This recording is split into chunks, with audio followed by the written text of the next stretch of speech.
নমস্কার বন্ধুরা, শুভ সকাল। সবাই কেমন আছেন? আশা করি সবাই ভালো আছেন। আমার আরও একটা নিউ ব্লগে আপনাদের স্বাগত। তো আজকের চলুন, কলকাতায় নাকি একটা সবথেকে বড় জগন্নাথ মন্দির প্রতিষ্ঠা হয়েছে। তো আপনাদেরকে সেটাই দর্শন করাবো। যেদিন থেকে শুনেছি মন আনচান করছিল যে যাই বাবা জগন্নাথ মন্দির দর্শন করে আসি। তো যাচ্ছি, যাওয়ার আগে মেয়ে দুটোকে একটু খাইয়ে নিই। মেয়ে দুটো বললো আলু কাবলি খাবো। তো এখানকার আলু কাবলিটা সম্পূর্ণ অন্য রকম, খেতে ভালো ছিল, খারাপ ছিল না। তো দুজনের ঝাল লেগেছে বলে একটু আইসক্রিম খেয়ে নিল। আইসক্রিম খাওয়ার পর আমরা অটো ধরে নিলাম। অটো ধরে নিয়ে বেরিয়ে পড়লাম মন্দিরের উদ্দেশ্যে।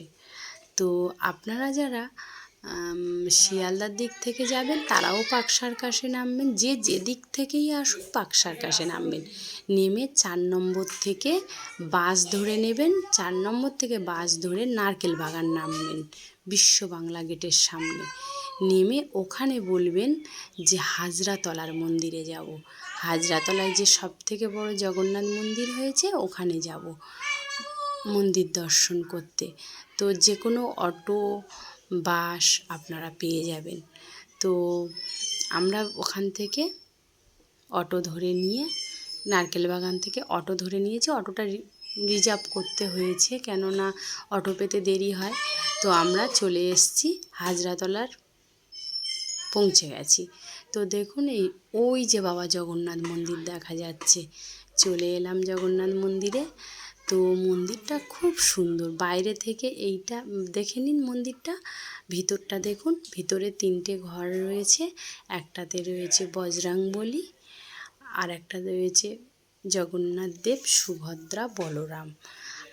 আর একটা ঘরে রয়েছে রাম, সীতা, লক্ষ্মণ। তো এখানে মন্দিরের সব গায়ে গায়ে গায়ে গায়ে নারায়ণ ঠাকুরের মূর্তি বানানো, আর বিভিন্ন বিভিন্ন ধরনের ঠাকুরের মূর্তি বানানো। খুব সুন্দর সুন্দর মূর্তি, খুব সুন্দর লাগবে আপনাদের, এত ভালো লাগবে আপনারা ভাবতেও পারবেন না। আর এই যে সেই সমুদ্র মন্থনের গল্প শুনেছিলাম মায়ের মুখে, বাবার মুখে, তো সেই সমুদ্র মন্থনের চিত্রটা মন্দিরের সামনে পুরো তুলে ধরেছে। দেখুন কৃষ্ণ ঠাকুর ওপরে দাঁড়িয়ে রয়েছে, আর এই যে মন্দিরের গায়ে গায়ে দেখুন সমস্ত দেব দেবতার মূর্তি বানানো। আর মন্দিরটা ভীষণ সুন্দর ডিজাইন করেছে, ভীষণ সুন্দর। মন্দিরটার কাছে আসলে যেতেই ইচ্ছা করবে না, মনটা জুড়িয়ে যাবে একদম। ভীষণ সুন্দর মন্দিরটা, আপনারা পারলে একবার এসে ঘুরে যাবেন। আর মন্দিরের সামনে এই যে এই ফোয়ারাগুলো রাতে ছাড়ে। আমরা একটু দিনের বেলায় এসেছি বলে আমরা আর দেখতে পাইনি, বিকাল টাইম থেকে ছাড়ে। তো আমি যখন গিয়েছি ওটা দেখতে পাইনি।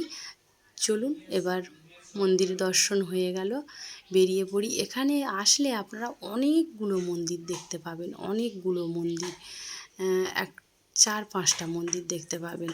তো এগুলো পুরনো মন্দির, ওখানকার পুরনো মন্দির। জগন্নাথ মন্দিরটা নতুন হয়েছে। তো মন্দির, ওটা একটা মন্দির ছিল। এদিক থেকে এসে এইটা মা শীতলা মায়ের মন্দির, আর বনবিবি মা শীতলা মায়ের মন্দির। আর এখানে যারা মানত করে তারা এইগুলো ইয়েগুলো বেঁধে রেখে যায়, ঢিলগুলো। তো এখান থেকে একটা ওই দিকে একটা বট গাছ আছে, ওই যে দূরে দেখা যাচ্ছে যে বট গাছটা। আমরা বিকালে এসেছি তো অতটা লোক ছিল না। ওই বট গাছটাতে শুনেছি দানবের ভাত দেয়, ওটা চৈত্র মাসে উত্তরীয়র সময়। তো ওইখানে দানবের ভাত দিলে নাকি একবার ভাত দিয়ে পিছন ঘুরে নাকি আর তাকানো যায় না। তো পরের দিন গিয়ে দেখে সব খেয়ে নিয়েছে। তো আমরা ওই মন্দির থেকে বেরিয়ে এসে শুনলাম আর একটা মা মনসা মায়ের মন্দির রয়েছে। তো আমরা ভাবলাম কেন মাকে দর্শনের থেকে দূরে থাকি, তো মা মনসা মন্দিরটাও দর্শন করে নিন আপনারা। মাকে আগে দর্শন করিয়ে দিলাম, তারপর মা মনসা মন্দিরটাও দর্শন করিয়ে দিলাম। এবার ফেরার পালা। আজকের ব্লগটা এই পর্যন্ত। পরবর্তী ব্লগে আবার আপনাদের সঙ্গে দেখা হবে। ততক্ষণে আপনারা ভালো থাকুন, সুস্থ থাকুন।